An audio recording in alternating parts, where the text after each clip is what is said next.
최사라는 자신의 아이를 가졌다는 소식을 듣고 기쁨에 가득 차 있었지만 그 뒤로 김지상은 예상치 못한 회의 소식을 듣고 기분이 나빠져 최사라의 집을 박차고 나갔다. 최사라는 임신 파티라도 하려는 듯 온 집안을 풍선으로 꾸미고 가랜드까지 쳐놓으며 파티 분위기를 조성했지만 김지상에게 이 임신 소식은 재앙이나 다름없었다. 딸 제이의 양육권을 반드시 가져와야 한다는 중대한 목표를 가진 김지상에게 이 갑작스런 임신은 단지 방해물일 뿐이었다. 아이를 지워야 해 라는 충격적인 말이 김지상의 입에서 나왔고 최사라는 그 말을 듣고 쓰러질 정도로 충격을 받았다. 뭐라고요? 아이를 지우라니 당신 정말 미쳤어요.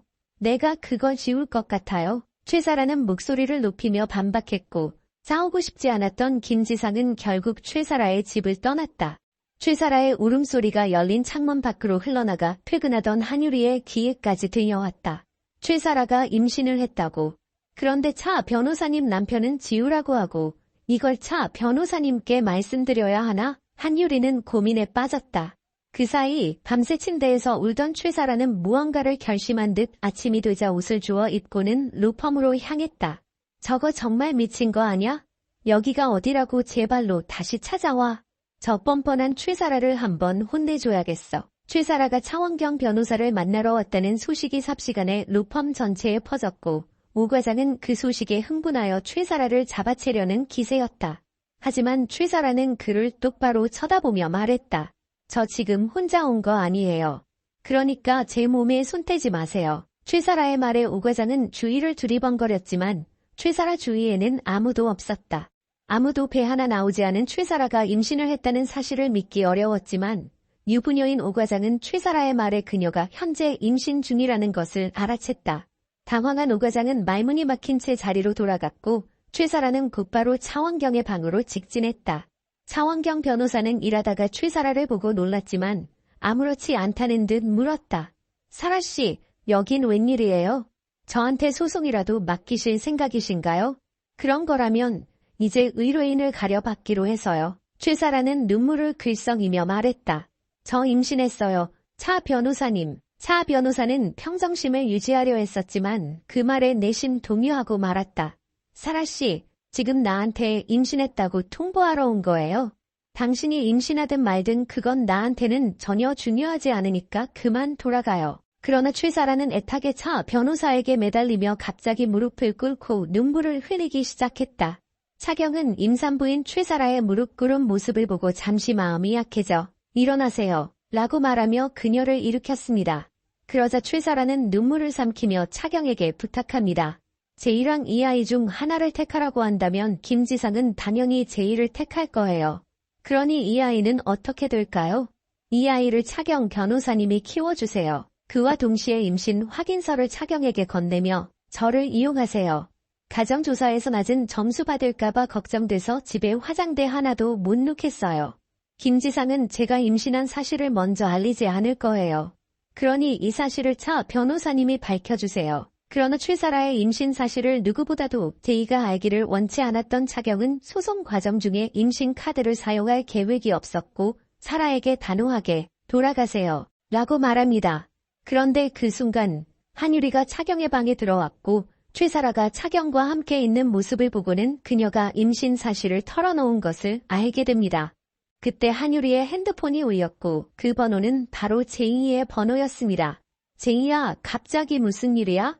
알았어, 만나자. 어디로 가면 될까? 한유리 변호사는 급히 제이를 만나러 갔고 제이는 웬 사진 하나를 들고 눈물만 흘리고 있었습니다. 한유리는 그 사진을 자세히 살펴보았고 그것이 바로 태아 사진임을 알고는 충격에 빠져 입을 다물 수 없었습니다. 어제 아빠가 입었던 재킷에서 발견했어요. 이제 동생이 생기는 거예요. 그것도 배다른 동생이요. 한유리는 이 충격적인 사실을 알고 있는 어린 제이를 보며 마음이 너무 아파 아무 말 없이 제이를 꼭 안아주었습니다. 결국 제이도 이 사실을 알고 있다는 충격적인 사실을 차경에게 알리기로 결심한 한유리는 차경을 찾아가 사실을 전했습니다. 차경은 너무 화가 나서 김지상을 찾아갔습니다. 최사라가 임신하든 말든 상관없지만 제이가 충격받는 것은 중요한 일이야. 내가 할 수 있는 모든 방법을 써서라도 최사라를 막아야 해. 차경은 그 말을 던지고 나서 김지상을 향해 무섭게 다가갔습니다. 야, 김지상. 너 바보 멍청이야? 차와 제이가 최사라의 임신 사실을 알고 있다는 사실에 놀란 김지상은 미안하다며 사과하기 시작했습니다. 그러나 차경은 사과를 받아들이지 않았고, 김지상, 너와 나는 함께 병원 가서 너는 정관 수술, 나는 임신 못하는 피임 수술을 했던 거 기억 안 나? 그게 맞아? 아니면 너 나 몰래 그걸 풀었어? 이 말을 듣고 김지상은 자신이 정관 수술을 받았다는 사실을 깨닫고 병원에 가서 다시 확인했습니다. 결과적으로 정관이 여전히 잘 묶여 있다는 의사의 소견을 듣고 최사라의 아이가 자신의 아이가 아님을 확신하게 되었습니다. 이제는 김지상조차 최사라와 다시는 볼 필요가 없다고 결심했습니다. 최사라는 회사에서도 해고당해 돈도 없는 상태에서 김지상과도 헤어지고 이제 누구와 살아야 할지 고민하게 되었습니다. 결국 최사라는 자신처럼 불륜녀로 살았던 친엄마를 찾아가기로 마음먹었습니다. 그녀는 본처를 상대로 3억 원을 뜯어내어 경제적으로 여유가 생긴 친엄마를 찾아갔습니다. 하지만 최사라의 엄마는 한유리의 아버지의 내연녀였던 그녀에게 민사소송, 형사소송 다 걸려 결국 공갈범으로 몰려버린 상황이었습니다. 너와 내 자식을 돌볼 여유가 없으니 미혼모 센터라도 가봐라. 최사라는 이렇게 친엄마에게도 버림받고 말았습니다. 이 충격적인 이야기는 계속 이어질 것입니다. 다음 에피소드에서 더욱 충격적인 반전이 기다리고 있습니다. 오늘 영상이 재밌으셨다면 구독과 좋아요 부탁드립니다. 그녀의 사무실은 외부인들이 감히 접근할 수 없는 마치 요새와 같은 곳이다. 그러나 그곳에서 벌어진 일들은 상상을 초월한다. 그녀는 꿈을 꾸며 자신이 원하는 것을 이루기 위해 철저히 계획을 세웠다. 하지만 그 꿈은 단순한 꿈이 아니었다. 이 이야기는 수없이 반복된 거짓말과 진실 사이의 경계에서 시작된다. 최사라는 대정에서 10년 넘게 근무해왔다. 그 누구보다도 성실하게 일했고 그녀의 모든 일상은 완벽하게 계산된 것이었다. 그러나 그녀가 직장에서 보낸 시간은 단지 성공을 위한 수단에 불과했다. 불륜이라는 금기를 넘나드는 그녀의 이야기, 과연 이것이 진실일까? 나는 정말 훌륭한 비서를 위해 이 일을 한다. 고 말했던 그녀의 고백은 이제 전혀 다른 의미로 다가온다. 그녀는 진정한 목적을 숨긴 채 자신의 지위를 이용해 사람들을 조종하고 있었다. 그 결과 그녀는 마침내 자신이 원했던 것을 얻었지만 그 과정은 참혹했다.